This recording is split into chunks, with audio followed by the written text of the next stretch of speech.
When my health fell apart and I was in the hospital or multiple hospitals for long periods of time, I stopped doing everything I was doing. And everything I was doing was difficult. My clinical practice was difficult. The professorial job was difficult. The company I was running was difficult. The writing was difficult. The lecturing was difficult. It was all difficult. And I'm not complaining about the difficulty. I actually loved that. That was fine. I'm not complaining about it at all. But because it was difficult, I have to be in really good shape to do it. And so then I wasn't in really good shape. And so because I wasn't in really good shape and everything I had done was difficult, I didn't know what to do. And I couldn't get back on top of things because it was like trying to jump into a car going 200 miles an hour. It's very easy for us to call people who are doing something that we're not doing stupid. It's like, don't be so sure about that, And it would have been better for me if I would have had a wider variety of skills that weren't so high intensity. I could have had some leisure activities that I got good at. Music might have been good, that weren't so demanding. See, what I tried to do, if I saw something was difficult, I wanted to master it. I was driven to do that, just to see how far I could go in these multiple directions.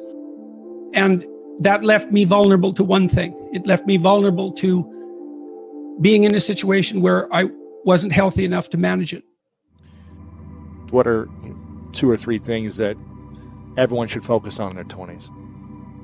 Well, it certainly doesn't hurt to be in good physical condition, so we can walk through it. Stop drinking too much. How do you know if you're drinking too much? You regret what you do when you're drinking. It's interfering with other important goals. It's causing you financial distress. It's getting you in trouble with your friends or your family. It's getting you in trouble with the police. Stop abusing substances if you can, right? If you see that they're hurting you. Physical health. Are you in decent shape? Are you strong and coordinated? And if you're not, you'd be better if you were. You'd feel better. You'd be more effective. You'd live longer. You'd be less sick. And you really see that mount up. Like if someone's been in shape once in their life, they age way better. And it's also a really good way of maintaining your cognitive ability. Like, you hear about those exercises that you can do online to make you smarter and keep your cognitive ability intact. Yep. Those don't work. There's no evidence that they work. Exercise works. Cardiovascular and weightlifting, you start to decline in your fluid intelligence at about the age of 25. And it's a linear trend downhill, and it can accelerate as you get older. It's just like this, quite ugly. If you exercise, you stave that off. Maintain your relationships and foster them. So when I look at successful people, they're really good at something. They're reliable, right? You can count on their word. They're generous, and they have a wide connection network, which becomes more and more valuable as you get older. So it's one advantage that older people really have over younger people. They have a connection network, and a connection network is huge. Well, you could be connected to 1,000 well-connected people. Okay, that means you are connected to the entire world. Right, it's unbelievably valuable. And that's one of the things that's so absolutely remarkable about the situation that I'm in right now. As far as one of the great benefits is I can contact pretty much anybody and they'll talk to me. It's like, really? That's so cool. Someone asked me the other day, do you regret the pathway that you've taken? And that's a question that's worth considering. And the basic answer is, well, I don't know, I guess, in some sense, because if you become extremely ill, especially if it isn't clear why, you don't know what you might have done to contribute to it because you don't know what it is. Yeah. And people say, well, you went on this 160 city tour in a year. Maybe that was too much. It's like, it didn't seem like too much. I really enjoyed it, actually. Right. It was great, but it was also very intense. And I did expose myself to a lot of misery, meeting people, so many thousands of people. I opened myself up to a tremendous amount of misery and longing and pain, and that was very emotionally impactful. But I can't say with certainty that what the consequence of that was, I mean, I'd worked as a clinical psychologist for decades, and I had to deal with people who were in trouble all the time. And that was actually an extraordinarily positive enterprise, because although I was dealing with very serious issues and people were in trouble, they were on a good path and getting better, and we were collaborating in that.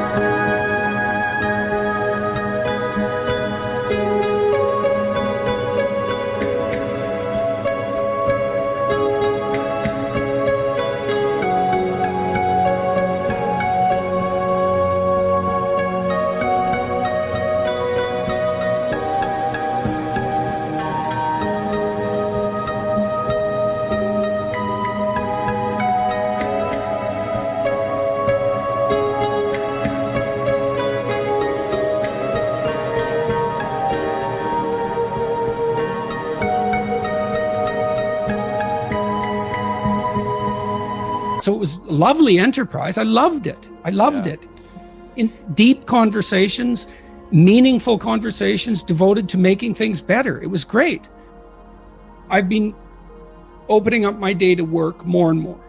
So now I work from 3:30 to 6, fairly intensely every day. And I started one day a week, and then it was 2, and then it was 3. And then I could see, was I better when I was working, or was I better when I wasn't working? And the answer was clear. I was better when I was working. And it wasn't just clear to me, it was clear to the people who were watching me. And so it looks to me that that also indicates that it probably wasn't the work. I think it's possible that just too many things happened at once. That's possible. It certainly distracted me, right? And so maybe I wasn't paying attention to exactly the right thing. It's really dangerous to be casually contemptuous. What does that mean? Well, I've seen many professors who are contemptuous of business people. Right. Well, they don't have businesses, and they're angry that the business people can make all sorts of money. And so, and that's a whole skill set they don't have. And so maybe they'd have to feel inadequate about that if they thought about it. And then I've talked to lots of business people who, regard professors as in the ivory tower and, an easy job. It's like, well, you try lecturing and see how easy it is about a complex subject. And publishing, it's not easy. It's really hard, just like your job. Casual contempt stops people from investigating things that might be good for them. Having a connection network is of inestimable value.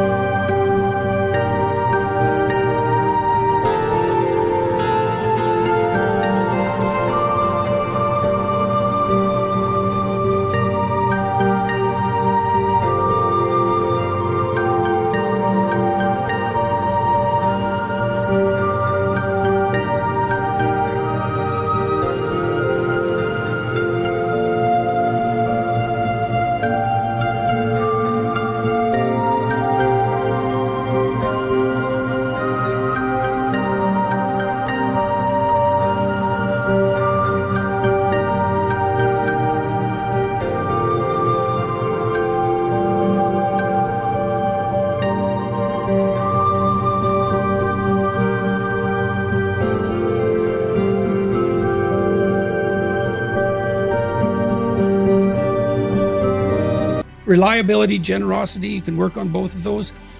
Philosophical sophistication, it's very useful because it orients you properly. You have a sophisticated sense of the world.